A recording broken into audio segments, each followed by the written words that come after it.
दुनिया में बहुत कम लोग ऐसे होते हैं जो दुनिया का नक्शा बदल कर रख देते हैं और बानी पाकिस्तान मोहतरम कायद-ए-आज़म मोहम्मद अली जिन्ना इनका शुमार ऐसी ही गोहरे नायाब शख्सियत में होता है जो अपने काम से दूसरों के लिए मशले राह का फरीज़ा सर अंजाम देते हैं। मसलन जब कायद-ए-आज़म लंदन यूनिवर्सिटी में तालीम हासिल कर रहे थे तो एक अंग्रेज़ प्रोफेसर पीटर इनसे शदीद नफरत करता था। एक दिन प्रोफेसर डाइनिंग रूम में लंच कर रहा था तो जिन्ना भी अपनी ट्रे लेकर वहाँ टेबल पर बैठ गए। प्रोफेसर को अच्छा ना लगा तो इसने आपसे कहा कि आपको नहीं पता कि एक परिंदा और सूअर साथ बैठकर खाना नहीं खा सकते। जिन्ना ने पुरइत्मीनान लहजे में जवाब दिया कि परेशान ना हो, I should fly to another table, यानी मैं यहाँ से उठकर दूसरी टेबल पर बैठ जाता हूँ। जिन्ना के इस हाजिर दिमागी पर प्रोफेसर को बहुत गुस्सा आया और इसने इंतकाम लेने का फैसला कर लिया। अगले ही दिन प्रोफेसर ने जिन्ना से सवाल किया कि अगर तुम्हें रास्ते में दो बैग मिलें, एक में दौलत और दूसरे में दनाई हो, तो तुम कौन सा बैग उठाओगे? जिन्ना ने बगैर किसी हिचकिचाहट के जवाब दिया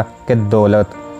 कायद-ए-आज़म मोहम्मद अली जिन्ना के इस जवाब पर प्रोफेसर ने तंजिया मुस्कुराहट के साथ जवाब दिया कि मैं तुम्हारी जगह होता तो दनाई वाला बैग उठाता। जिन्ना ने मुस्कुराकर जवाब दिया कि हर इंसान वही चीज़ चाहता है जो उसके पास नहीं होती। इसके अलावा वकालत में भी आपके बहुत सारे असूल थे जिसमें आपने कभी तजावज़ नहीं की, वो जायज़ मुआवजा लेते। मसलन एक ताजर आपके पास आया और कहने लगा कि आप मेरा मुकदमा लड़ें और आपसे पूछा कि आप फीस कितनी लेते हैं। कायद-ए-आज़म ने कहा कि मैं मुकदमे के हिसाब से नहीं बल्कि दिन के हिसाब से फीस लेता हूँ, 500 रुपए फी पेशी। ताजर ने कहा कि मेरे पास इस वक्त 5000 हैं, आप इसी से मेरा केस लड़ें। कायद-ए-आज़म ने कहा मुझे अफसोस है कि मैं ये मुकदमा नहीं लड़ सकता, क्योंकि अगर ये मुकदमा तूल पकड़ जाए यानी कि लंबा हो जाए तब ये रकम काफ़ी नहीं होगी। बेहतर है कि आप कोई और वकील कर लें, क्योंकि मेरा असूल है कि मैं फी पेशी 500 रुपए लेता हूँ। चुनाचा कायद-ए-आज़म ने अपनी शर्त पर मुकदमा लड़ा और अपनी फरासत से मुकदमा 3 पेशियों में ही जीत लिया और फीस के सिर्फ 1500 रुपए वसूल किए।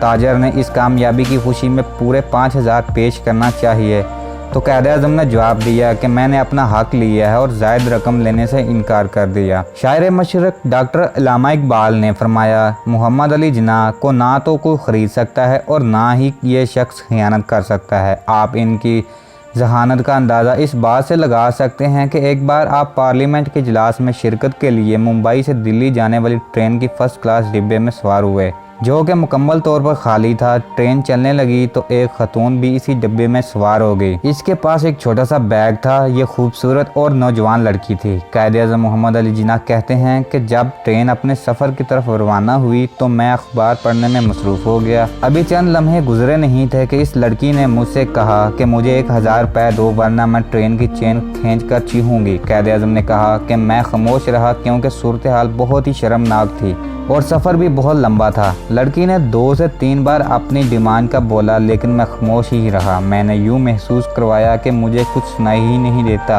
आखिर वो मेरी इस हरकत से बहुत ही हैरान हुई और उठकर मेरा बाजू पकड़कर यही बात फिर से दोहराई। कायद-ए-आज़म कहते हैं कि इसका ये करना था कि मैंने अपने दोनों हाथ कानों पर रखिए और इशारा किया कि मुझे कुछ सुनाई नहीं देता, मैं बहरा हूँ। मैंने इसे एक कागज़ और कलम दी कि वो अपनी बात मुझे लिख कर समझा दे। लड़की ने गुस्से में कागज़ पकड़ा और लिखा कि मुझे 1000 रुपये दो वरना मैं तुम पर मेरी इज्जत लूटने का इल्ज़ाम लगा दूंगी।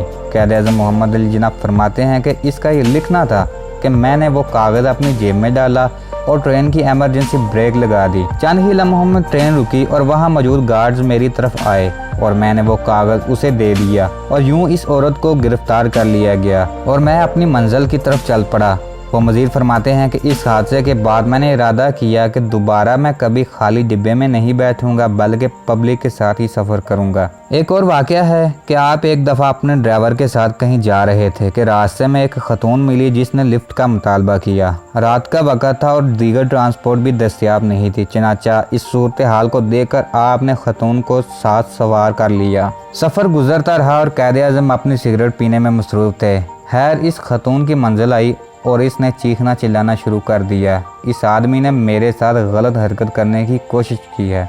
क्योंकि इस वक्त बहुत सारे लोग आपके खिलाफ थे और मिनटों में ही बहुत सारे लोग इकट्ठे हो गए। कैद आज़म ने अपनी सिगरेट लोगों के सामने करते हुए एक झटका दिया तो सिगरेट के ऊपर जो गुल सा बन जाता है वो नीचे गिर गया। तब आपने फरमाया कि अगर मैं इस खतून के साथ ज्यादती करने की कोशिश करता तो इस सिगरेट के ऊपर जो गुल है वो ना रहता, बल्कि जोर जबरदस्ती की वजह से ये गिर जाता। लेकिन ये मेरी शराफत है कि मैंने कुछ भी नहीं किया। इसके बाद आप अपनी गाड़ी में सवार हुए और वहां से चले गए। कायदे आज़म मोहम्मद अली जिन्नाह ऐसे लीडर थे जिनकी दयानतदारी का ये आलम था कि एक बार आप सफ़र कर रहे थे कि सफ़र के दौरान इनको याद आया कि इनका रेल का टिकट गलती से इनके मुलाजिम के पास रह गया है और वो बगैर टिकट के सफ़र कर रहे हैं। जब आप अगले स्टेशन पर उतरे तो टिकट मास्टर से मिले और कहा कि मेरा टिकट मेरे मुलाजिम के पास रह गया है, इसलिए मुझे नया टिकट दे दो। टिकट मास्टर ने कहा कि आप ऐसा करो कि मुझे 2 रुपए दे दो और आप प्लेटफार्म से बाहर चले जाओ।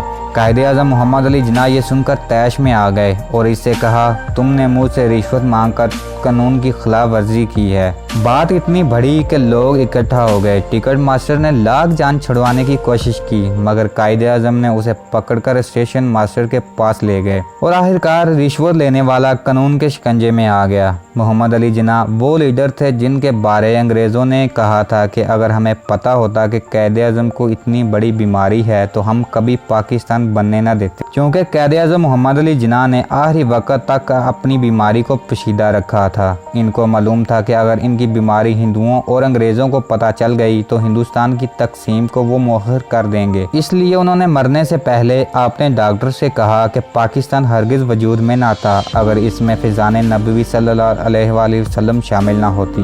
उम्मीद है दोस्तों आपको ये वीडियो अच्छी लगी होगी, तो वीडियो को लाइक करना ना भूलिएगा और चैनल को सब्सक्राइब करना ना भूलिएगा। अगली वीडियो में मिलते हैं, तब तक के लिए अल्लाह हाफिज़।